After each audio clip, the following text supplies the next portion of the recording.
real gold rush comes late 1995, all thanks to a company called Netscape Communications. You see, Netscape has launched its own internet browser, known as Navigator, and with its faster, easier to use interface, it's made quick work of Mosaic.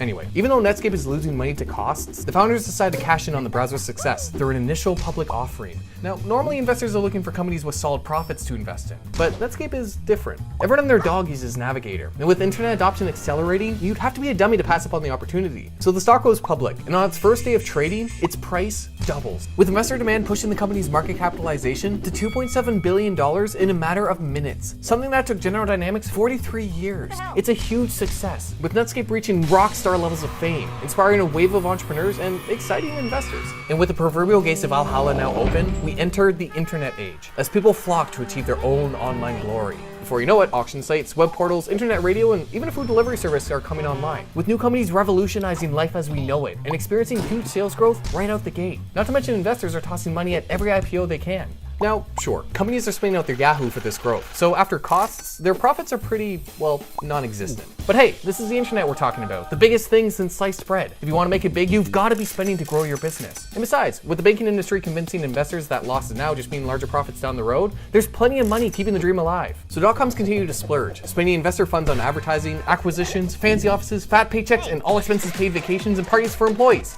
You know, the essentials. And for the most part, times are good. By 1999, the tech-heavy NASDAQ has doubled, with even telecom and equipment companies getting in on the action, building out infrastructure and enabling companies to explore the boundless frontiers of the internet. But before long, troubling tides begin to emerge. With sales growth becoming the only thing investors care about, companies are employing growth at all cost tactics, selling units at a loss, spending excessively on marketing, and making hasty acquisitions to keep up their growth. Worse yet, some companies are simply adding .com to their name to get in on the hype, with others going public without even having a finished product. But investors have been convinced to look past outdated metrics like profitability and valuation, so they're buying up anything with a pulse and a domain, something that only intensifies when rumors surface of an impending computer calamity, Y2K, a calendar bug that threatens to end technology as we know it. The scare leads to a wave of computer equipment upgrades, boosting business activity and pushing markets into an outright mania. Stocks start seeing 400, 500, nearly 700% returns on their first day of trading, with other tickers rising to above 1,000% in 1999 alone. People are leaving their day jobs to trade stocks full time, and as more companies battle for online real estate, things start to feel like a fever dream. Whoopi Goldberg is advertising a crypto wannabe, people are scanning barcodes with cats, and an online retailer has spent millions to make a sock puppet a nationally recognized mascot after mere months of existence. And on March 10th, 2000, the NASDAQ Composite Index hits 5,048 points, a bubble 200 times the size of underlying earnings. But while it would take the index only 5 years to rise over 500%, it would take only half that to undo it all. You see, with the Federal Reserve planning on aggressively tightening monetary policy and insiders cashing out, selling pressure has been on the rise. Not to mention that, after crazy spending, people just don't need as much computer equipment or online retailers. So on March 13th, when it's announced that Japan has entered a recession, the NASDAQ slips, suffering its fourth largest loss up to that point. It's enough to spook investors and get them questioning whether their companies can survive without their cheap capital. The answer? No. Not really. As the taps turn off, dot-coms find themselves burning through cash. And with promised profits failing to materialize, things go from Mamma Mia to Red Wedding real quick. Within months, companies that had reached $100 million valuations become worthless, and markets tumble as management mishaps and even fraud come to light. By March of 2001, the US is in a recession, and on October 9th, 2002, the NASDAQ bottoms out at 1,114 points, a 77.9% decline from its peak. Over 415,000 IT jobs would be lost as a result of the tech crash, and it would take the NASDAQ 15 years to recover. While some dot-coms would survive and actually go on to prosper, half would fail by 2004, with many others becoming but shadows of their former selves. Oh, and as for Netscape, the company that arguably kicked this all off, it would lose its market share to a program released just a week after its IPO, Internet Explorer. And while AOL would acquire the company, its name and that of thousands more would eventually fade into obscurity. It goes to show that not all that glitters is gold. And while a great idea can send stock prices to unfathomable levels, it takes but a reality check to pop a bubble. People are going to be talking about this presidential race for a long time to come.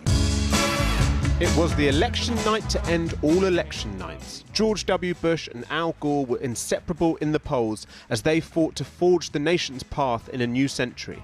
Americans hoped they'd know who their new president was the day after the polls closed. As you pointed out, people went to sleep in this country thinking this was true. But there was chaos and cancelled concessions as news networks got it all wrong in Florida, setting up a post-election dispute. Ignoring votes means ignoring democracy. democracy itself. This would be neither fair nor accurate. It took 36 days to get a result, as lawyers were hired and ballots recounted. The most important election that this state has perhaps ever seen. 2000 laid the groundwork for today, an America more polarized, the parties more divided, the Supreme Court more politicized. On November the 26th, the Secretary of State for Florida declared a new result. Bush had won, but his lead was down to 537 votes. But Miami-Dade and Palm Beach County had not yet finished their recount. With the case going to the US Supreme Court, on December the 8th, the Florida High Court ordered a statewide hand recount of all the so-called undervotes.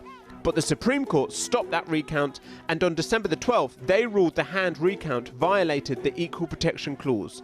The battle was over, and Gore conceded. Just moments ago, I spoke with George W. Bush and congratulated him on becoming the 43rd President of the United States. And I promised him that I wouldn't call him back this time. The reality is nobody really knows what the result would have been if they had done the full recount. If nothing else, the most important thing that came out of this was that once it was decided, after all of the battle and the smoke had cleared, nobody questioned the result. Beautiful fall morning. There was the loudest noise I had ever heard, and it got dark. Pieces of this story continue to come together.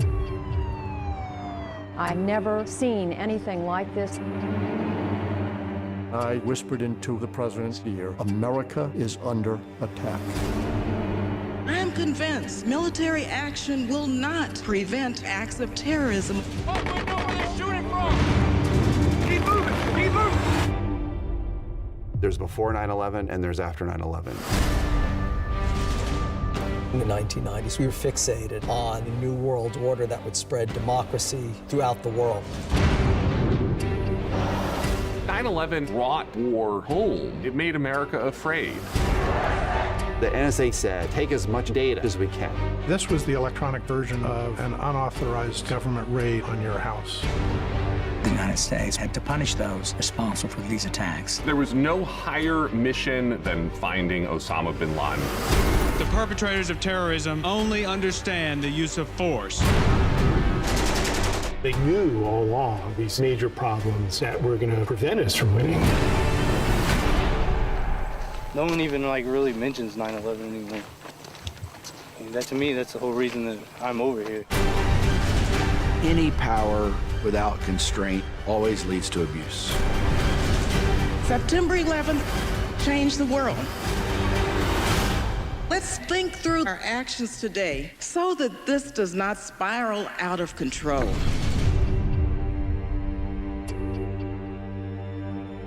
I was in the State Department the day of 9/11. And as soon as the second plane hit, you just knew that we would have to find out who did it and have those people pay a price. I remember people being pretty honest about this new war on terror. And they said, yes, we're going to go to Afghanistan. But terrorism of this sort was a movement. It looked like a simple picture. It was Afghanistan, it was bin Laden, Al-Qaeda, the Taliban. It was just that. But then it started to be about Saddam Hussein, about weapons of mass destruction. It became threats to North Korea. It became radicalism, jihadism. It became about ISIS. It's hard to look at the last 20 years and think that the West's reaction to 9/11 hasn't made terrorism worse. None of us had ever thought this would be a 20-year war. We didn't think this was going to be a substantially different kind of war we'd experienced before. And when you heard President Bush talk about you're either with us or against it, that's the thing that stuck out to me. You're with us or against us? What does that really mean? Is the war on terror against everybody who doesn't help us, who isn't backing whatever it is we do? Is the war on terror against Pakistan? What is it exactly? And that was never defined carefully. There was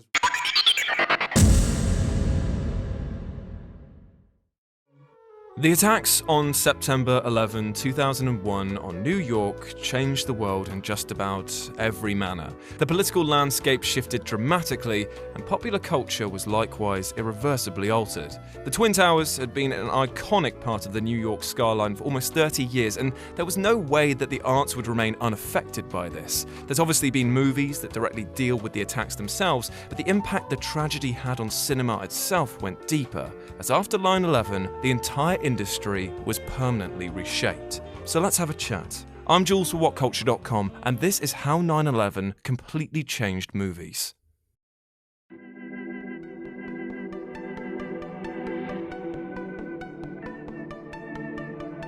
We begin with a rather obvious effect, that some movies were cancelled outright. Though claims that Jackie Chan was set to be filming in the towers on the day of the attack have been proven false, the film he was making at the time was a high-profile casualty in the aftermath. It was called Nosebleed, and in it he was supposed to play a window cleaner working on the towers who ends up foiling a terrorist plot, which in the immediate aftermath of the tragedy was striking way too close to home, and so it was decided to scrap it rather than looking to rewrite. James Cameron has also revealed that he planned to do a sequel to True Lies, but it was cancelled because he didn't think a comedy about fundamental terrorists was funny anymore. Obviously, some movies that were already in production contained footage of the New York skyline, and as such needed to be edited to reflect this, and scenes that centered around terrorism attacks changed. The Bourne Identity was originally going to lean strongly on a terrorist plot, which was then removed in editing, and even animated films like Lilo and Stitch were altered. Originally, the film was going to end with Stitch hijacking a Boeing 747, but that became an alien ship in the final cut. Another case was that of Spider-Man, whose marketing leaned heavily on the World Trade Center. Posters featuring the towers reflected in Spidey's eyes, and a teaser trailer climaxing with bank robbers escaping in a helicopter getting caught in a web spun between them were floated about but ultimately dropped. However, it did give the scene of the New Yorkers ganging up on the Green Goblin an added sense of poignancy. Even films that had already been released were edited in order to reflect the new state of cinema, and post-9/11 sensitivity was added to media, such as the removal of all traces of the Libyans who Doc stole the plutonium from in Back to the Future when it was broadcast on TVs. Other films have almost been written out of existence. The 1976 King Kong has been relegated to obscurity thanks to its ending seeing Kong climb the Twin Towers instead of the Empire State Building. The Simpsons episode, The People of New York vs. Homer Simpson, was removed from the air for about 5 years, as the Twin Towers feature prominently, although the lack of any really offensive material highlights just how sensitive times they were.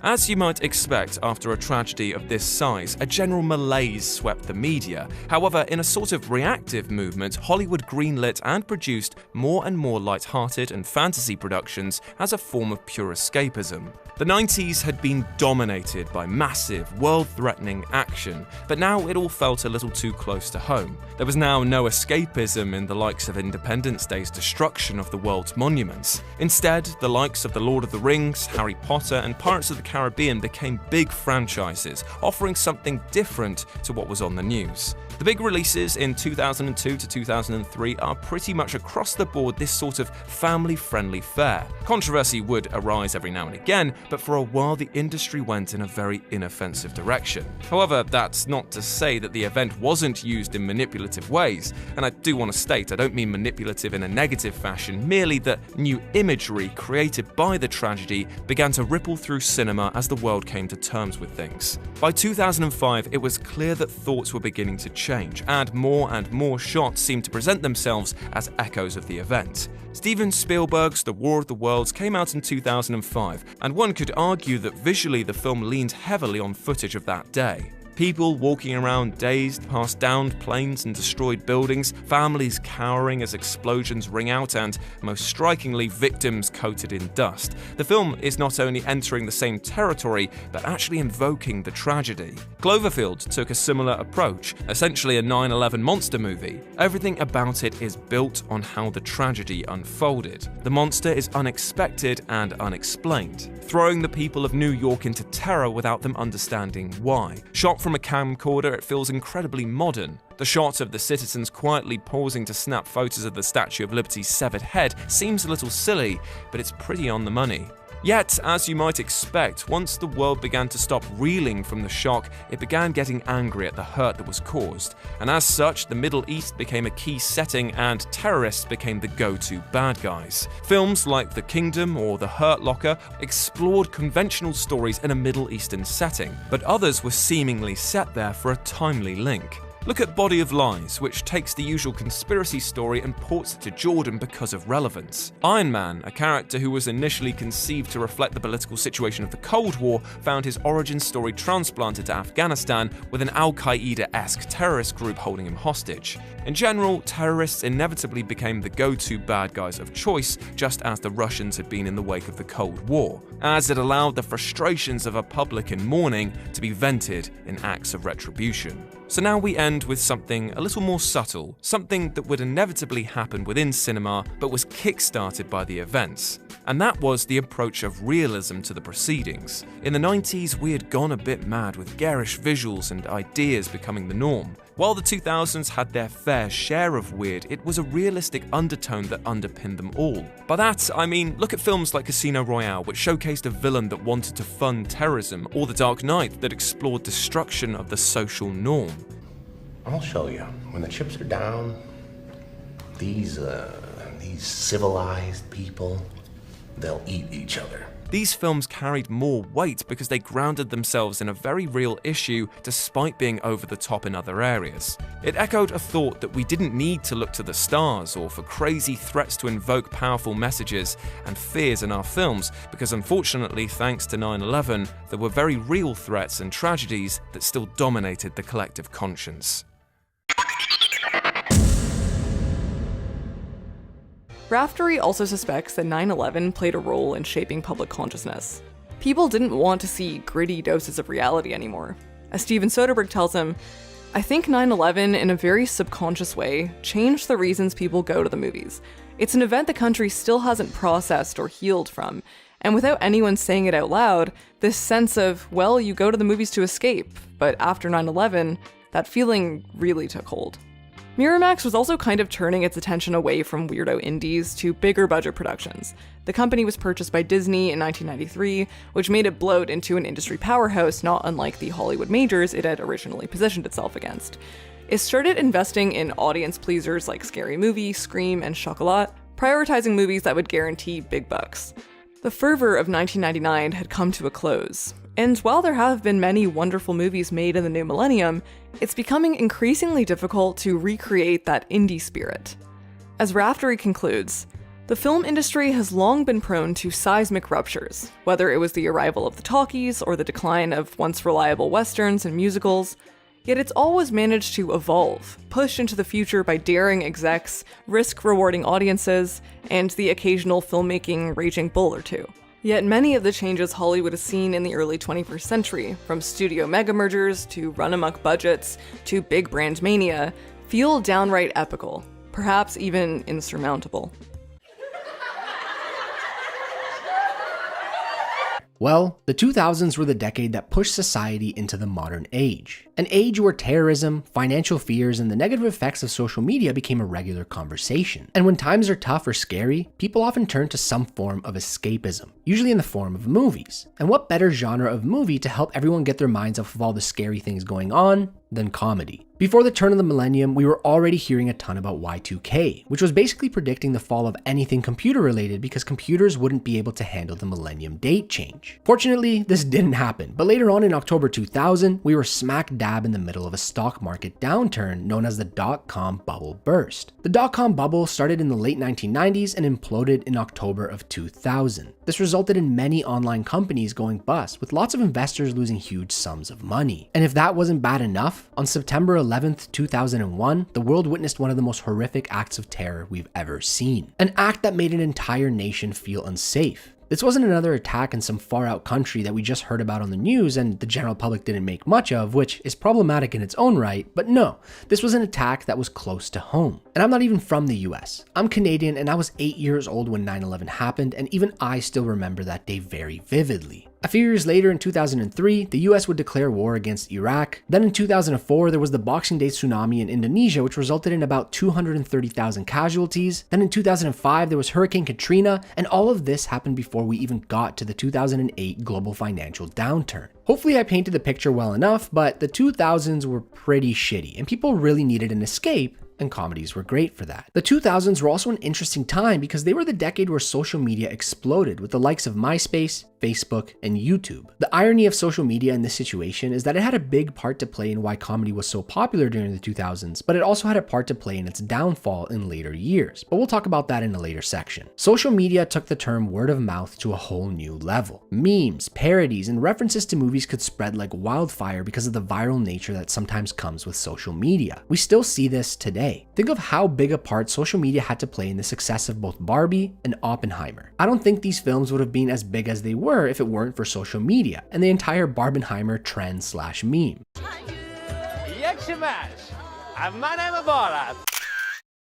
Most decades have some category or genre of movies that are more common than the rest. Specific genres that you can say define that decade. For example, when you think of the 1940s, you probably think westerns. The 70s, probably crime drama. Well, the 2000s were no different. There were a few genres that stood out during the 2000s because they were either getting a resurgence or really hitting their stride with mainstream audiences. The first type of movies that come to mind are superhero movies. From what some consider to be the birth of modern superhero films with Sam Raimi's Spider-Man, to the birth of the Marvel Cinematic Universe with 2008's Iron Man, all the way to Christopher Nolan's Batman Begins and The Dark Knight. The 2000s were the decade that started the mega popularity and obsession of the superhero genre that so many love today. Another genre that was basically synonymous with the 2000s was that of raunchy comedies. Superbad, Hangover, Borat, Step Brothers, Eurotrip, Old School, Tropic Thunder, Pineapple Express. These are just some of the comedies that many consider to be comedy gold and some of the best out there. These types of comedies were already popular in previous decades, but the 2000s took them to a whole new level. They were also a huge stepping stone for some of the most popular actors we still see today. Jonah Hill with Superbad, Sacha Baron Cohen with Borat, Steve Carell with The 40-Year-Old Virgin.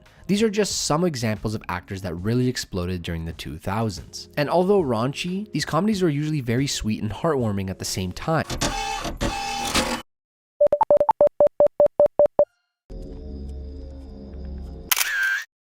The 90s were the decade where film stock began to reach its peak of quality and digital was starting to become used for full-length feature films. But the 2000s were when the use of digital exploded and took over the industry. This shift not only gave us new formats, but also changed how movies were made and edited from there on out. It also changed how movies looked. With digital post-production, it became much easier to color grade films in post versus in camera. This resulted in more movies being digitally color graded, and this trend eventually evolved into the cinematic look that we think of today. This move to digital has also made it easier for creators to get more creative with their films. Post-production has become an incredibly important part of the filmmaking process. Sometimes the most important part when you think of movies that make heavy use of CGI. We'll fix it in post has even become a joke among film lovers today. This shift to digital had many cost-saving benefits. Although film is still sought after and preferred by some, it's a no-brainer to go digital because of the cost savings. Film is an expensive medium, and it's impossible to reuse. This means less waste, which in turn means more money left in your pocket. If a take goes poorly, you didn't just waste a canister of film, you can redo it for cheap.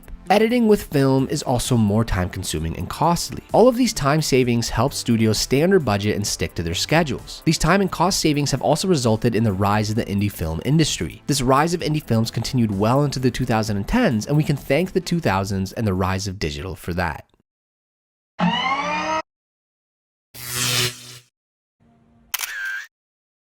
Similar to fashion, technology plays a big part in the overall feel of a decade. And the 2000s were no different. I would even say that the 2000s were a decade where the tech could really place a movie. MP3 players, or more specifically iPods, cell phones, iPhones, those colorful iMacs, social media. These were just some of the technologies that we saw a lot of during the 2000s. Movies today that try to replicate the 2000s often use these pieces of tech as a recognizable way of placing films. Good. I want to show you something. A lot of people in the room, you need more space. Do you remember these?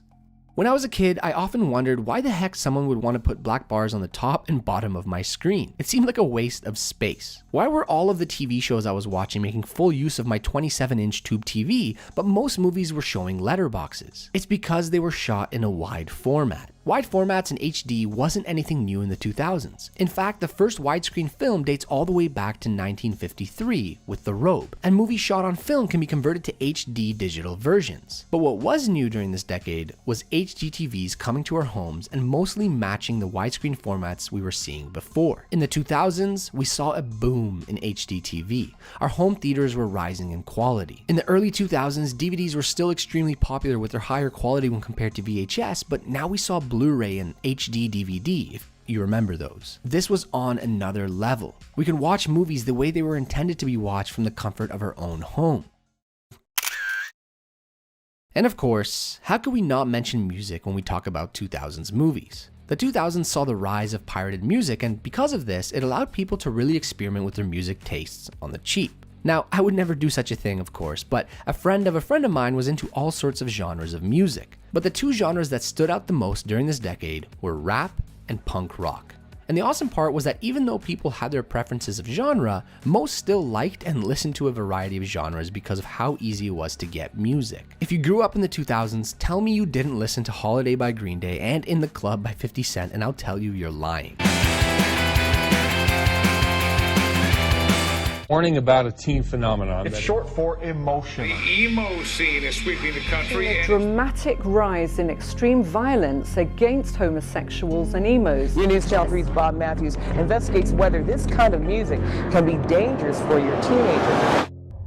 Being a social outcast or a reject was the bread and butter of emo culture. Being misunderstood, trod on, bullied. These had become the key tenets of this bubbling new underground culture. But then everything would change at the turn of the millennium. The emo wave was about to completely take over. 3, 2, 1, happy 2000!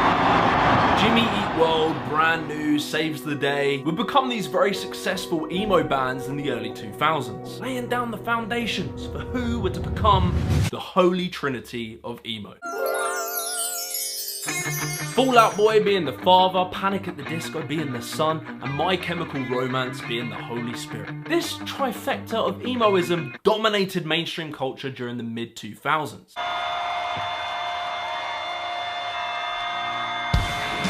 You really can't overstate how big these guys were. The sound, the clothing, the way they behaved. Just like there's no love in it, but there kind of is, and just two people that are obviously separated by death. Wow. You know.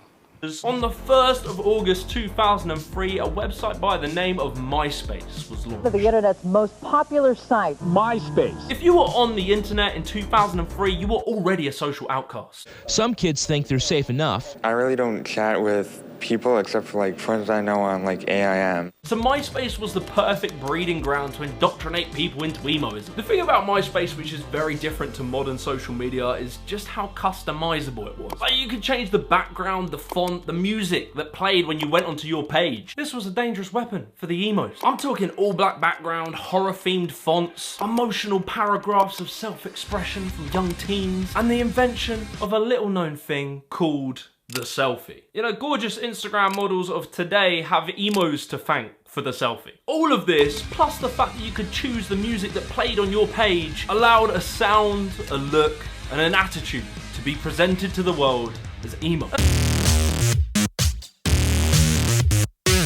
In a lot of ways, an average week at the movies was really different during the 2000s. For example, the 2000s were probably the last era when a popular leading actor could send a movie to the top of the highest grossing list. When I was a kid, Ashton Kutcher was basically a genre of movie in and of itself. Or Tom Cruise. People would just show up to the theater like, yeah, it's the new Tom Cruise movie. I wonder what he's gonna run from this time. Nowadays, Tom Cruise alone doesn't sell a movie. It's the franchise that he's attached to. That's not to say that there wasn't a certain amount of franchise dominance during the 2000s. In fact, this is the decade where the franchise focus started. But still, this whole franchise approach wasn't boiled down to a formula yet. It was a really big risk to bank on any movie getting a sequel, let alone a series or spin-off. Lord of the Rings was a huge gamble that paid off. Same with Harry Potter. Big movie studios didn't anticipate a massive multi-level franchise the way they do now. Nonetheless though, sequels and franchises were more frequently raking in the big bucks. But old habits die hard, and so a lot of original standalone movies were made, and a massive chunk of them tried to bank on the perceived trends of the 2000s. So besides that slow creeping franchise dominance, what else were the trends? Another trend that started in the 90s but really gained steam in the 2000s was nostalgia for the 70s. This is a theme that we can see repeat throughout the 2000s and in many different genres. In the 90s, we saw Dazed and Confused, Boogie Nights, and television's That 70s Show. So by the 2000s, the 1970s nostalgia had reached a peak. There were a lot of remakes of 70s media, like Gone in 60 Seconds, The Longest Yard, Shaft, Charlie's Angels, and so on. This nostalgia might be partially responsible for the success of Tarantino's films during this era, which have always borrowed heavily from 70s exploitation movies. Aside from Tarantino's work, most of the 70s nostalgia movies from the 2000s are completely forgotten. There was this trend of American martial arts movies during the 2000s, likely due to the popularity of Crouching Tiger, Hidden Dragon, as well as Jackie Chan's career move to the States. Come to think of it, The Matrix also probably brought Kung Fu to mass American audiences for the first time. I don't know what to make of this whole trend. I love Kung Fu, but some versions of American Kung Fu are likely problematic, and I'm not the best person to dig into that. But let's face it, American Kung Fu is almost never as good as actual Kung Fu movies. I'm talking the horror trends of the 2000s. There were a lot of torture movies and found footage, just really trying to lean into that gritty aesthetic that was so popular on everything at the time. There were also a few horror movies in the 2000s that tried to tackle some of the fears of emerging tech advances, just stuff that was like, what if your cell phone, but evil? Yeah, I know my cell phone is evil, but I need it to get a job and to take pictures of my parents' dog. Both are equally important. The whole what if tech bad genre hasn't really gone away, and probably never will. Another horror trend from this era was American remakes of Japanese horror movies. The only thing I really want to note here is The Ring, and specifically its colors. It's a great example of early digital color grading for a couple of reasons. It looks gross and sickly, like a lot of early color jobs from this decade. But the sick look definitely suits the tone and mood of this movie. A lot of movies at this time tried to copy the look of The Matrix with the heavy greens and blues, but few of them actually got the memo that this look has to serve a purpose. The 2000s are just this fascinating, awkward period of movies in a lot of ways. Even the box office dominators weren't as calculated as they are now. Or they were calculated, but not with the same goal in mind. Early superhero movies from this era were definitely cashing in on a trend, but they didn't have this baked-in assumption that they would spawn a dozen sequels and spin-offs. There wasn't some massive plan with phases to it like a military operation. Affleck did not sign a 10-year contract to play Daredevil. It's cute to look back on, because I remember people saying that this genre was dying way back when X-Men Origins Wolverine came out. It didn't die. Some producers just learned to plan, likely heavily influenced by the miraculous success of the Harry Potter franchise. You can start to see an increasing amount of sequels and franchises creep up to the top of the box office records throughout this decade. So of course, Hollywood turned the franchise into an unstoppable formula by the 2010s. That's why we are where we are now, and that's probably why so many of these weird little trends from the 2000s have been completely eradicated. Studios don't need them to make money anymore. I guess what interests me so much about this decade, besides pure childhood nostalgia, is that it feels like such a massive pivot for the film industry. All the new tech, digital cameras, post-production innovations, and of course, the blooming vines of franchise dominance that we see before us today. There were so many creative people trying to redefine the art of filmmaking, to the point where those innovations kind of overshadow some of the strange and niche trends that didn't survive. These days, newer technologies have started to replace DVDs, like Blu-ray discs and Blu-ray players, which were first made available to the public in 2006. Like DVDs, Blu-rays are digital optical storage devices, but unlike DVDs, they can hold full high-definition and ultra-high-definition video signals. Now, when we talk about standard, high, and ultra-high-definition videos, we're talking about those horizontal lines that make up the image. The more lines, the clearer the image, up to a point. So standard definition video has 480 horizontal lines per image and is interlaced, so you'll see it written as 480i. Broadcast high definition refers to video signals that have 720 lines per image, either interlaced or progressive. High definition, or HD, has 1080 lines, either interlaced or progressive. And ultra high definition, also sometimes known as 4K, boasts a whopping 2,160 lines. That's a lot of lines. Most Hollywood films shot digitally are being filmed in 6K and even 8K. That's a lot of K! Now, the other technological and cultural revolution in home video was streaming services, which did away with physical discs entirely. Today, streaming services like Netflix, Hulu, Amazon, YouTube, iTunes, and Vimeo distribute films and television programs directly to consumers.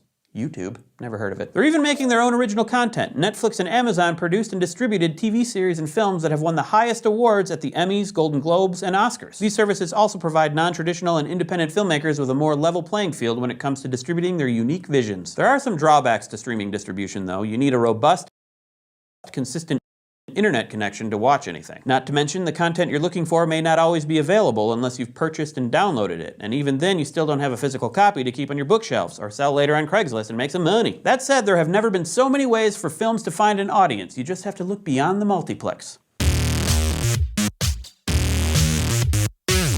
Why did Blockbuster really fail? And more importantly, was it actually a good thing? Imagine this, Blockbuster at its peak wasn't just a video store, it was the video store. At its height, Blockbuster had more locations than most countries in the world had movie theaters. And with more than 80,000 employees and an annual revenue of nearly $6 billion, it was a titan of the entertainment industry. So, how exactly did Blockbuster experience such a meteoric rise? And what drove this behemoth of a company to go from over 9,000 stores in 2004 to just one today? So, why did it fail? Well, many blame the decline and fall of Blockbuster on Netflix, and there's a lot of truth to that, but not always for the reason people think. Blockbuster was actually given the opportunity to buy Netflix for $50 million. Considering Netflix's market cap today, this was arguably the worst missed opportunity in history. But contrary to popular perception, Blockbuster wasn't at all oblivious to the threat Netflix posed. In fact, the company's own annual reports listed them as their chief rival. Instead, Blockbuster chose to compete with Netflix. And when we consider the fact that Blockbuster collected more than $800 million from just late fees alone in the same year that they were offered to buy Netflix, they had every reason to believe they could win. But ironically, it's actually the late fees that explain the collapse of Blockbuster far more than it is their failure to buy Netflix. While this decision brought about a David versus Goliath style showdown between the two companies, it wasn't Netflix that killed Blockbuster so much as it was, well, you, the paying customer. We often forget this fact and instead focus on how one company triumphed over the other. But that's precisely why the failure of Blockbuster was actually a good thing. Because the whole reason Netflix defeated its rival was because the marketplace demanded more flexible and convenient ways to watch movies. First by renting DVDs through the mail, and then later through streaming. The fact is that the service Blockbuster built its brand on became outdated. The fall of this entertainment giant had a lot more to do with the company's failure to address the changing demand of its customers than it did with passing up a chance to buy one of its competitors. In the end, the only way Blockbuster could have survived is if it had completely overhauled virtually every aspect of its business, and if it had done that, well, it simply would have been what Netflix is today. If you wanted to have a certain color tone to your movie, you would either have to use creative lighting, a colored lens filter, do it while processing the film by using a certain mixture of chemicals, or some combination of the techniques I just mentioned. The first film to be credited for being fully digitally color graded is Oh Brother, Where Art Thou, which was released in the year 2000. And you might be thinking, but Dom, I swear The Matrix was color graded green. And yes, it kind of was green. But that was because the Wachowskis used filters on their lenses with a green undertone. Digital color grading wasn't used en masse until about 2007 to 2010. And once it became used regularly, it started being overused in some situations, to the point where we even call some forms of color grading very cliche. Think of movies like Transformers, or really most Michael Bay movies, where they tend to have that teal and orange color tone to them. Almost every movie now uses some form of digital color grading. And when shooting with modern cameras, cinematographers tend to shoot in a very neutral / muted tone and add a lot of the color in post.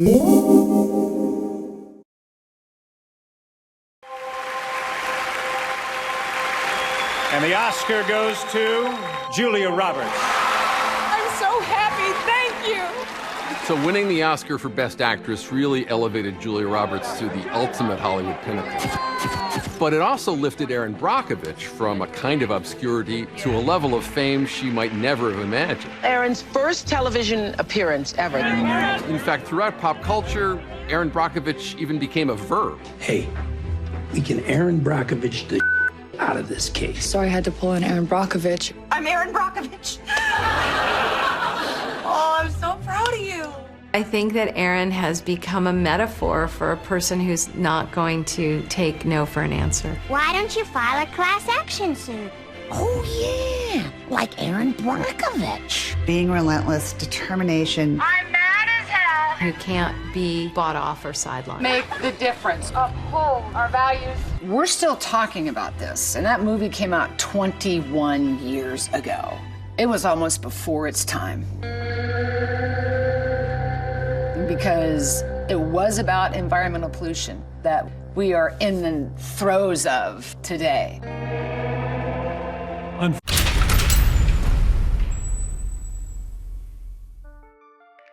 At the start of 2001, Enron was the blueprint for large corporations, boasting 30,000 employees and an annual revenue of $100 billion. But by the end of the year, the company had garnered the title of biggest bankruptcy of all time, while Arthur Andersen, one of the Big Five, suffered a similar fate for their part in the scandal. So how did the energy giant, once valued at $70 billion, go from winning Fortune's most innovative company for 6 years in a row to bankrupt in the space of just a few months? Here's a story of fraud, corruption, and serious mismanagement.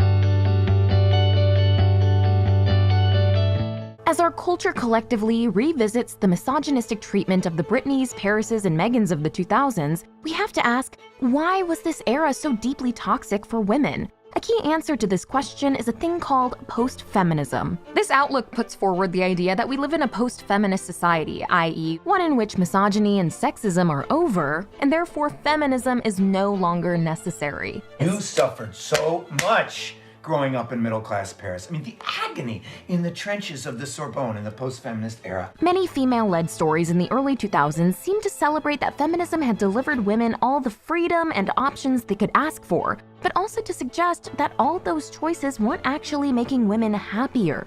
As post-feminism became more entrenched in the 2000s, high-profile women avoided identifying as feminist. I'm not a feminist.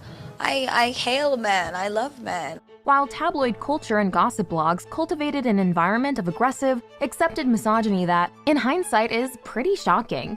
Then in the early to mid-2000s came what Rosalind Gill describes as the post-feminist canon, including Ally McBeal, Sex and the City, and Bridget Jones's Diary. Amanda D. Lotz writes in Redesigning Women that characters like Ally McBeal and a striking number of female leads that emerged from the late 90s on were empowered and fantastic action heroines, depictions of single career women, flawed yet authentic professionals, who seem to indicate unprecedented possibilities for female characters and audiences.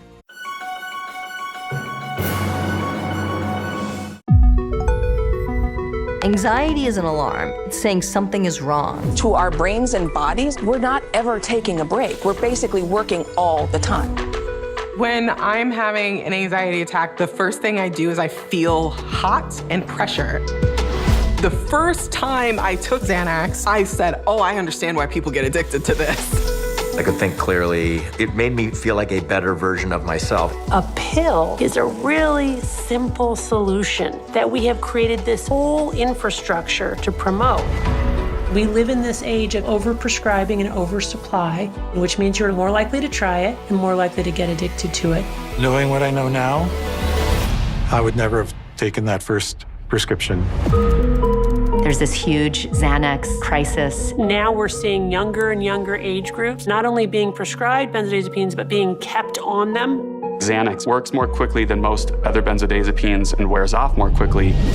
So you get into that dysphoric, wanting, craving state. And those patients who are dependent upon the medication, they just can't function without them. That's the nature of tolerance and withdrawal. We are stuck in this old story, fixing something that's broken instead of building resilience against it.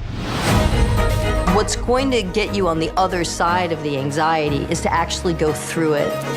There is something awfully shaming for someone to say, pull yourself up by your bootstraps, just do it, if you can't. Learning how to cope with the world is a journey. It's something that you learn to do over time.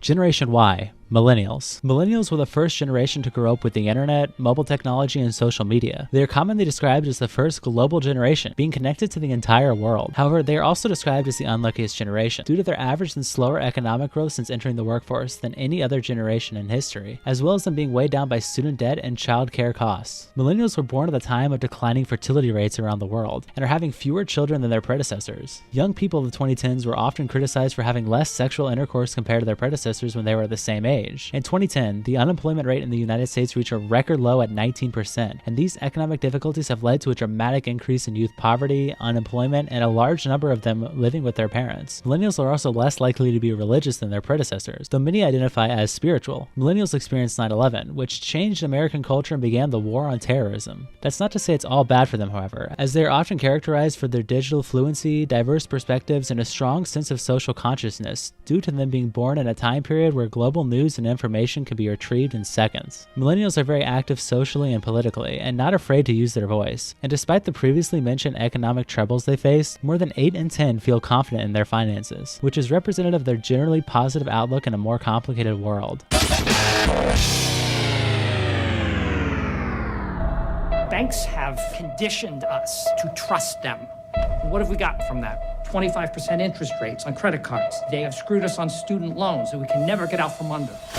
When the banks committed the greatest fraud in U.S. history, no one is paying attention. It's unbelievable.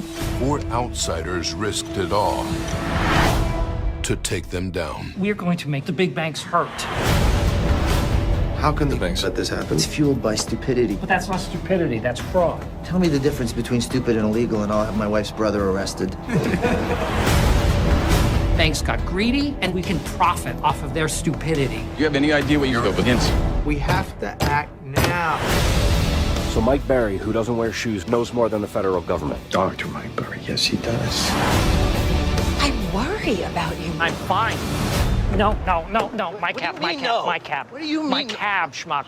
I love you, honey. I'll talk to you later. There's some shady stuff going down. God, this is intimate. I feel like I'm financially inside of you or something. Okay. If we're right, people lose homes, people lose jobs. The banks have more incentives than greed. You're wrong. We can do everything straight and still go broke. We need to go all in. The ratings agencies, the banks, the government are all asleep at the wheel. You think this is a game? This is a once-in-a-lifetime deal. I'm thinking. Sometimes there's nothing you can do. It's scary. The banks defrauded the American people. Now we can kick them in the teeth. Okay, here we go. The Big Short. You target strippers with bad loans. And they're all cash rich. You're not going to be able to refinance. On all my loans? What do you mean all your loans? I have 5 houses and a condo. How much do you make a year? Rated R.